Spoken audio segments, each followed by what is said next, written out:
Yeah, I'm gonna take my horse on the old town road. I'm gonna ride till I can't. Yes. Okay. You ever get a song stuck in your head just like that one that you just can't get out? Like no matter how hard you try, it's just there. What if school was the same way? Right? So that content was sticky like a popular song. Now, the song I just brilliantly sang is by Grammy nominee Lil Nas X, featuring Billy Ray Cyrus. Yep. And it broke Billboard records by spending the most time at the top, with 19 weeks at the top spot. It's not part of the cultural milieu of youth that basically anyone under the age of, 60 knows that song. So what if you could connect that song to what young people are learning so that school is both fun and educational? I mean, that would be dope! When I first stepped into a classroom 22 years ago, I saw that the curriculum I had to teach wasn't connecting with the youth I was serving. And I've taught all around the country, but I saw something very distinct. School attendance was abysmal, as was class participation. Students would spend most of the time looking at the floor, looking at the wall, the window, the back of their eyelids. Oh man, school ain't for me. Yo, why we gotta learn this? Half them people dead. They would stay disengaged, and I spend the next lesson teaching that same lesson over and over and over again. But when I connected what they knew and loved, like Old Town Road, to the academic content, I saw students lift their heads off their desks, open their eyes, try to fight back a smile, but then raise their hands because school just got interesting. There's a quote I love, and it goes, "If a child cannot learn in the way we teach, we must teach in the way a child can learn." Right on. We need to shift the way we teach.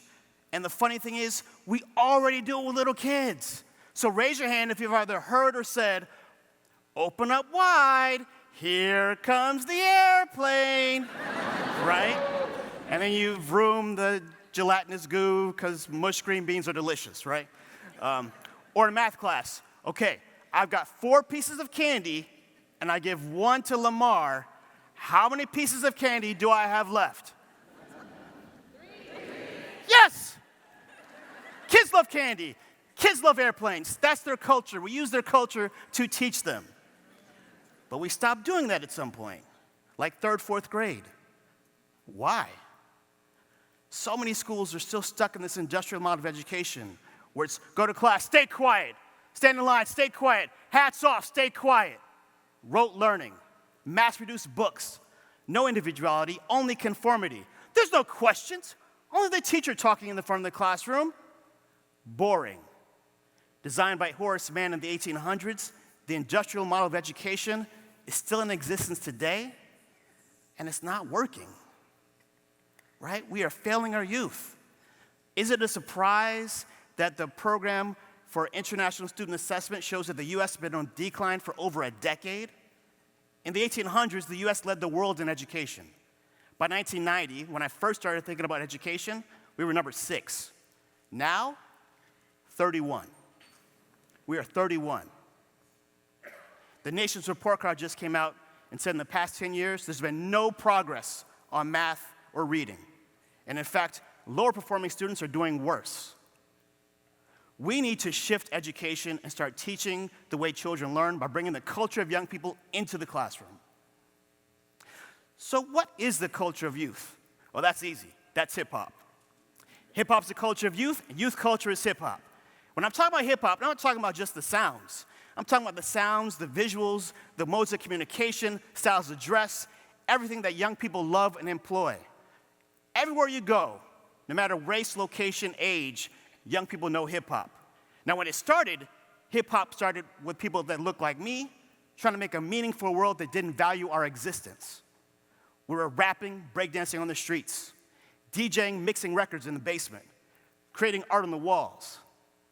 But now it's a movement. It's an attitude.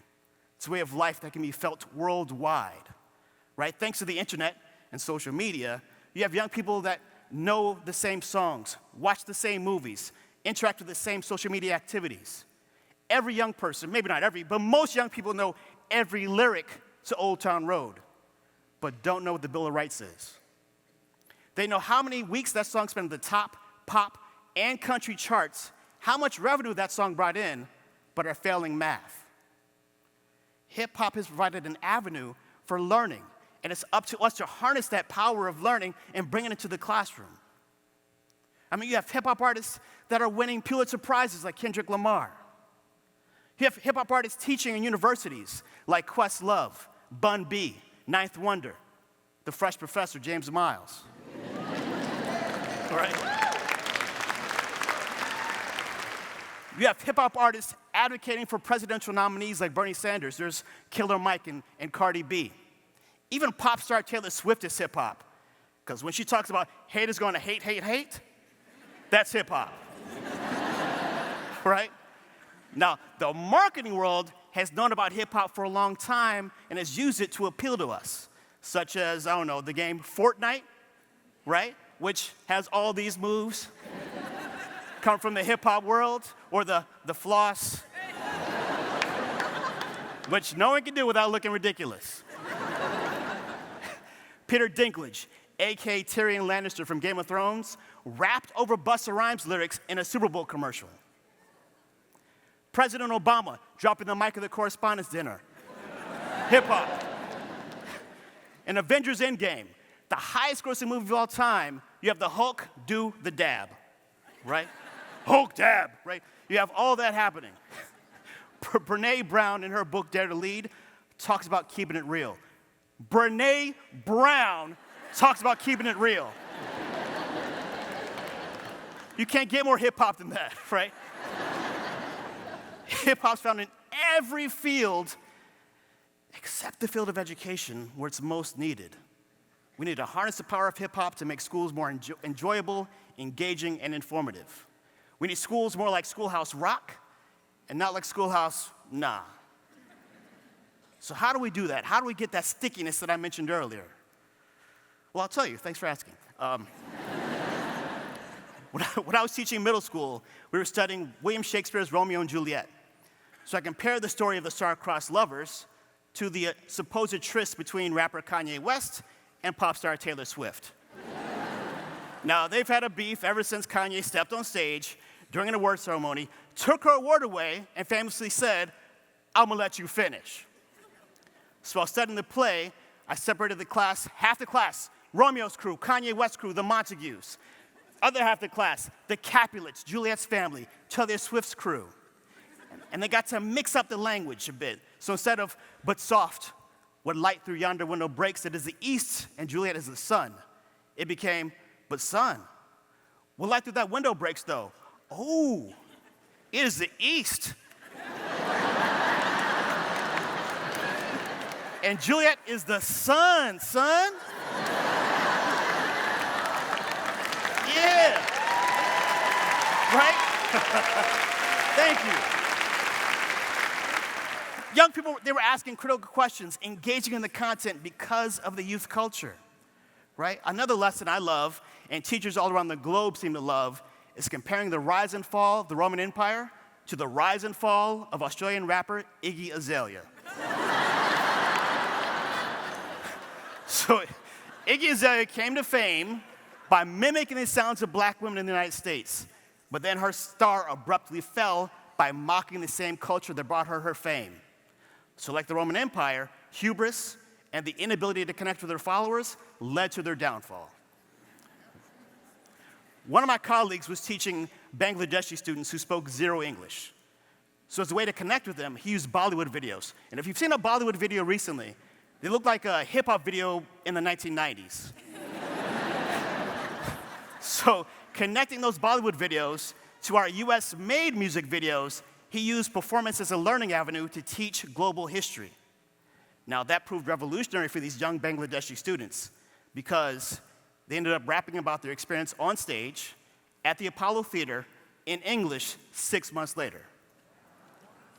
So give it up for those young people, right?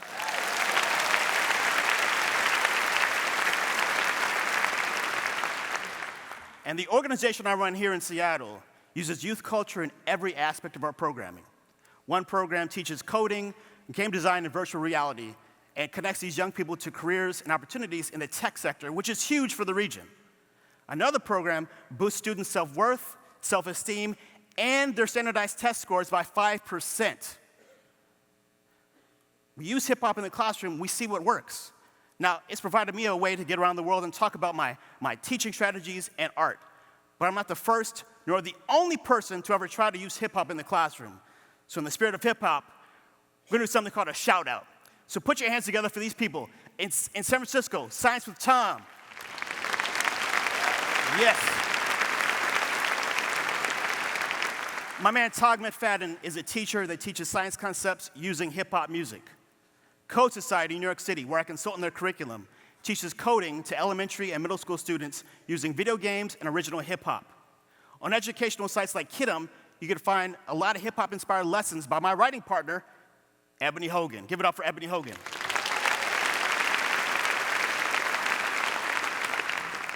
Youth Culture Power is a book written by my partners JR, John Robinson and Jay Rawls, based in Columbus, Ohio and Brooklyn, New York.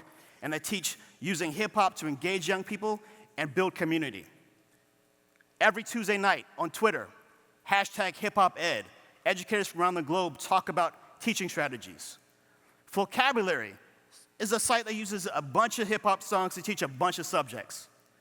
My man, Jamel Mims, AKA Jam No Peanut, right? He just got back from China, and he's writing a book called I Learned Chinese Through Hip Hop, and You Can Too. So that's what's up. Thank you. When you use hip hop in the classroom, students have ownership of their learning.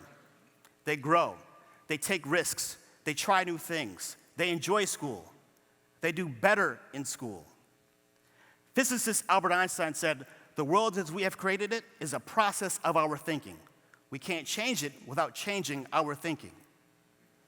We need to shift how we think about education and change how we think about youth. They're facing more societal pressures than ever before. Depression skyrockets, anxiety skyrockets, stress is on level 11, and yet we're acting like nothing has changed, and it shows. But we have a chance. It can't just be educators in the room talking about this.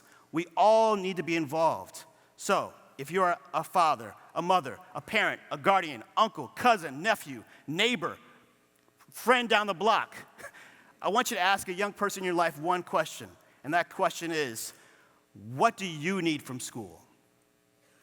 Hip-hop has provided a platform for them to answer that question. And now it's time for us to go and listen to that answer and go down that road with them together. In fact, go down that Old Town road with them together. So, sing with me. Oh, I'm gonna take my horse.